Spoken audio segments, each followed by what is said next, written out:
Vou iniciar a sessão de palestras, então eu vou convidar para ser, né, o primeiro palestrante o nosso coordenador geral de desenvolvimento de sistemas aqui do Tribunal de Contas do Estado do Rio, o Fúvio Long, para que ele faça a apresentação com o tema Viabilizando a transparência e o combate à corrupção através da inovação tecnológica.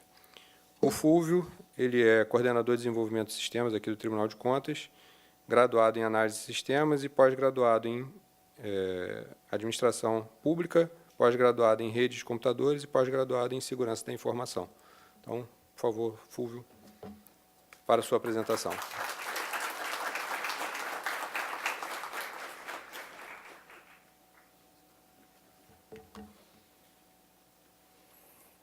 Olá, bom dia. Bom, eu vou procurar falar de alguns problemas contemporâneos em relação a combate à corrupção e também à transparência, e como que a tecnologia, a inovação tecnológica pode auxiliar nesse trabalho que está totalmente envolvido com a tarefa, com a atividade fim do Tribunal de Contas.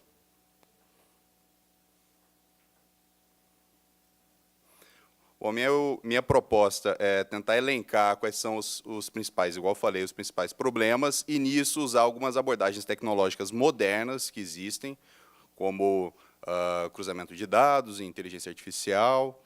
E, ao longo da palestra, eu vou explicando mais detalhadamente como que isso poderia ser usado nesse tipo de solução.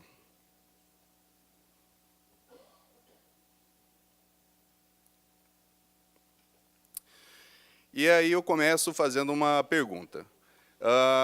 O que a gente pode priorizar? Será que a gente pode priorizar a recuperação dos recursos desviados ou priorizar evitar o desvio, né? Tem uma notícia que eu coloquei em tela aqui, que mostra que o Brasil só consegue resgatar 4% do dinheiro que é lavado no exterior. Ou seja, a eficiência é muito baixa. Quando a gente fala de combate à corrupção, um grande nome que se vem à cabeça é a Lava Jato, né? E a Lava Jato, segundo manchete de jornal, conseguiu devolver, por enquanto, apenas 1/3 daquilo que se estima que foi desviado, certo? E alguns pagamentos estão planejados para ser há mais de 2 décadas, ou seja, vão parcelar em mais de 20 anos alguns pagamentos para não quebrar algumas empresas. A gente pode chegar a uma conclusão de que aquilo que a gente descobre, aquilo que é descoberto, a gente recupera muito pouco. E fica a pergunta, e quanto que é perdido sem o nosso conhecimento?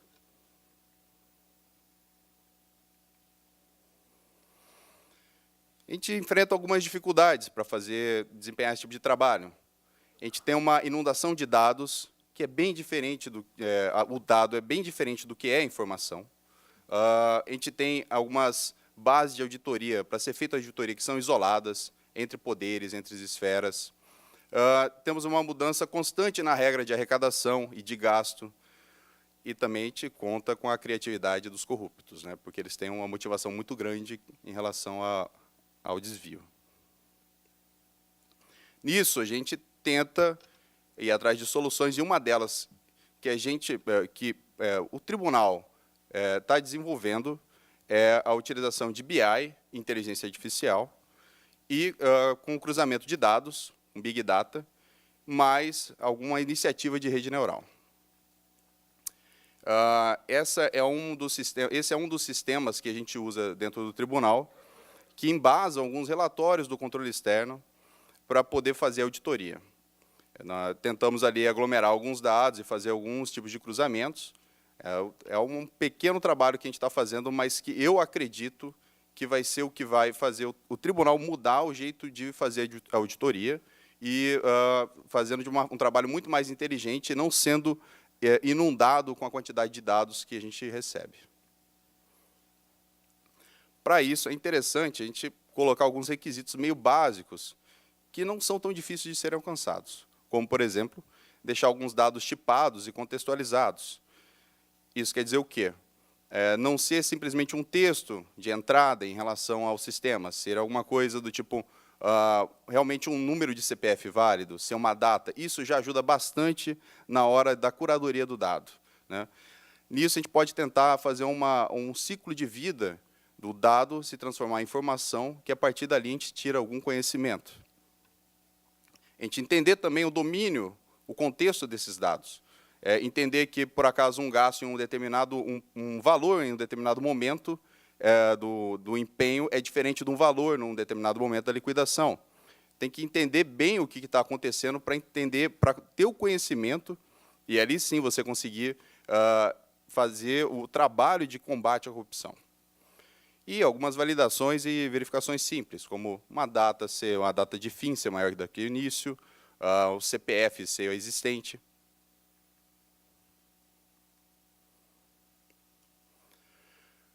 A gente pode fazer algumas coisas com isso, com esses dados sendo tratados, sendo tipados, a gente pode fazer algumas coisas bem interessantes.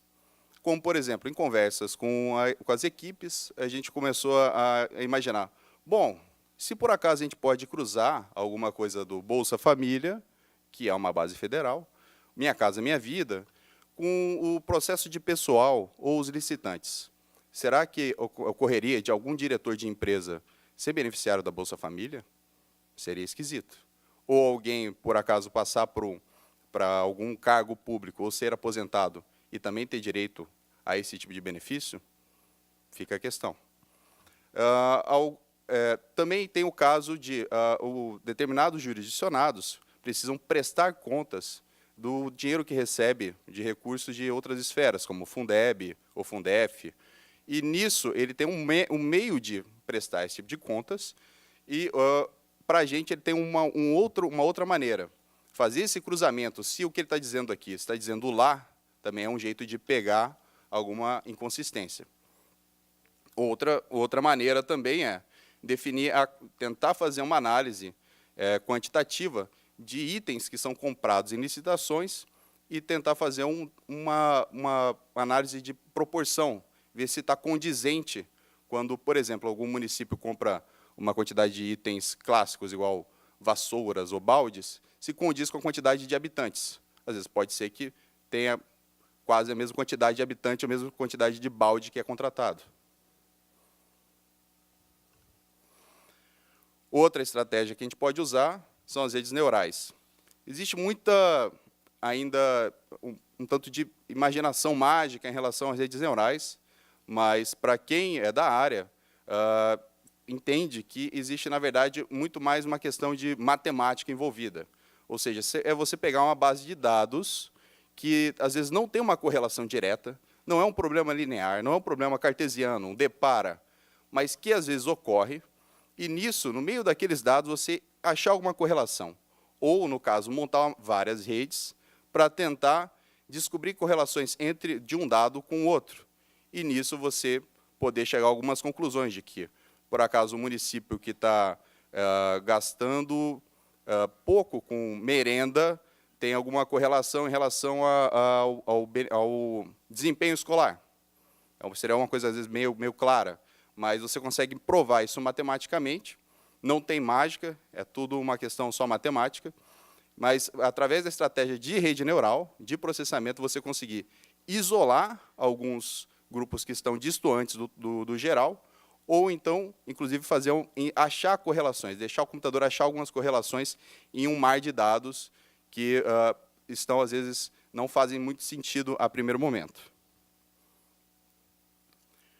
Com isso, com esse tipo de ferramental, a gente pode ter sistemas que vigiam os empenhos, licitações e as fases internas, podem identificar os pontos fora da curva, alertar o corpo instrutivo para ser feito alguma análise detalhada, humana, e, nisso, a partir da autorização do corpo instrutivo, notificar o jurisdicionado com relatório já automatizado. Junto com isso, podemos colocar também uma estratégia de combate à corrupção, prover e usar os dados abertos, né? Potencializa muito quando a gente tem dados de outras esferas para fazer as correlações.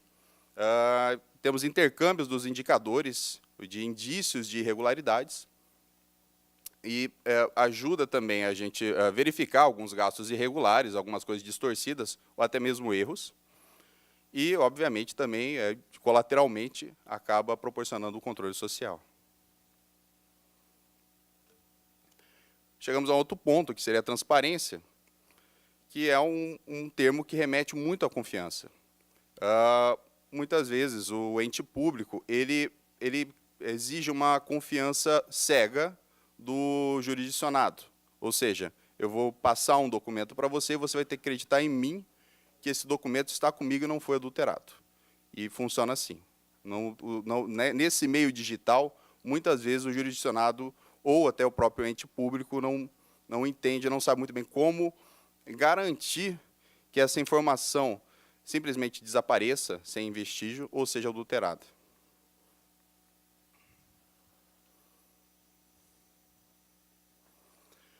Nisso, a gente pode usar a solução de blockchain, que nada mais é do que blocos que são ligados. Os blocos a gente pode entender como arquivos, como um arquivo texto, pode ser, que ele é ligado, o cabeçalho dele é ligado com o rodapé do bloco anterior.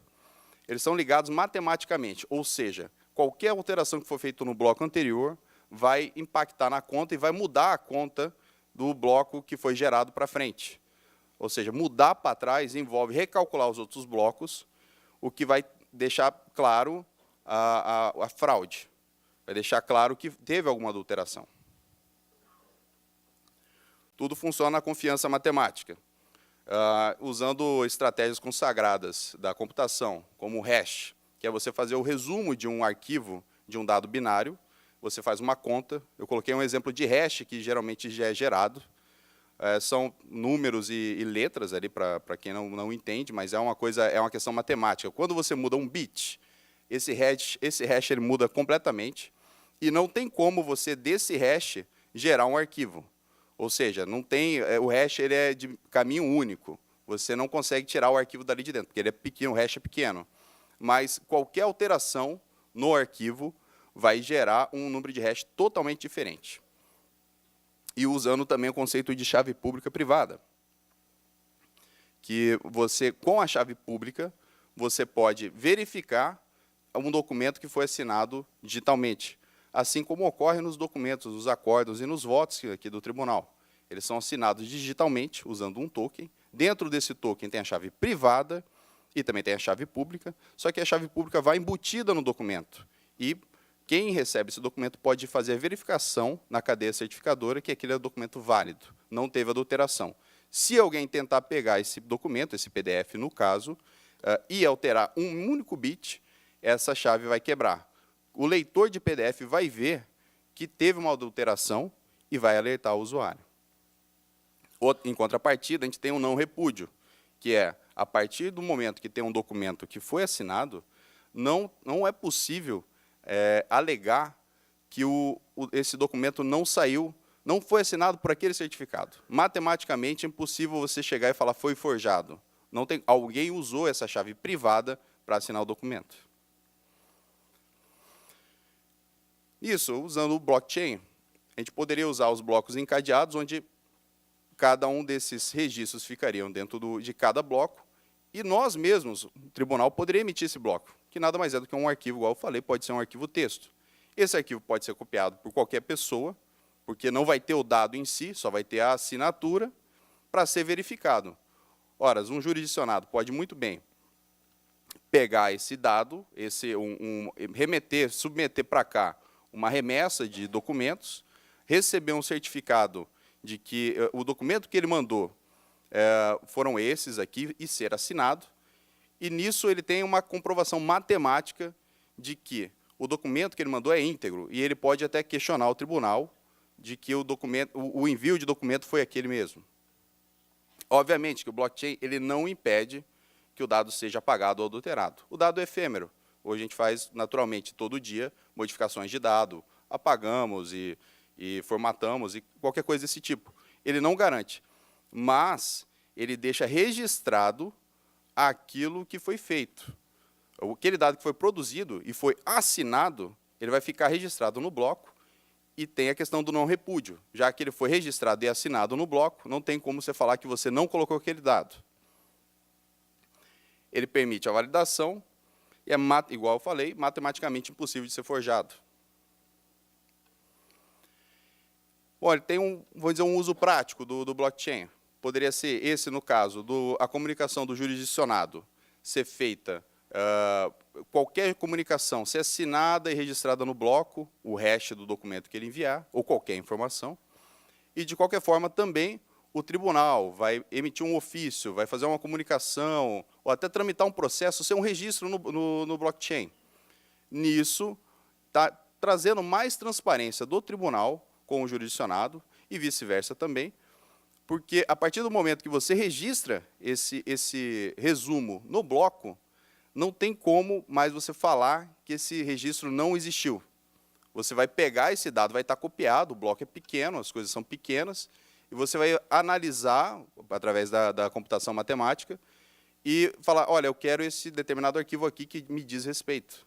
Se, por acaso, alguém perder ou tentar forjar, o que é matematicamente impossível, vai deixar claro a fraude.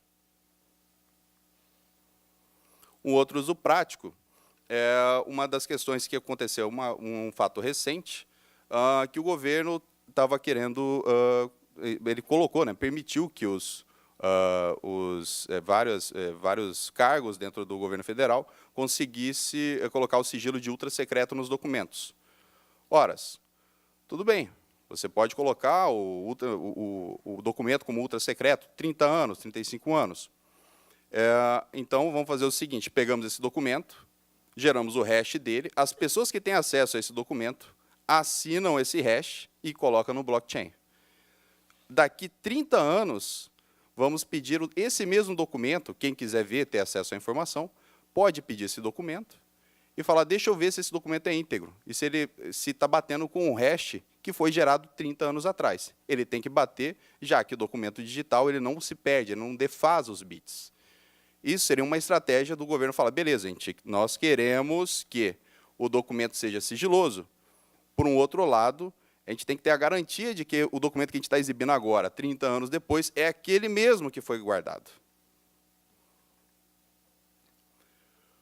Bom, a ideia foi nunca colocar o computador como um substituto do auditor ou qualquer coisa desse tipo, porque não cabe.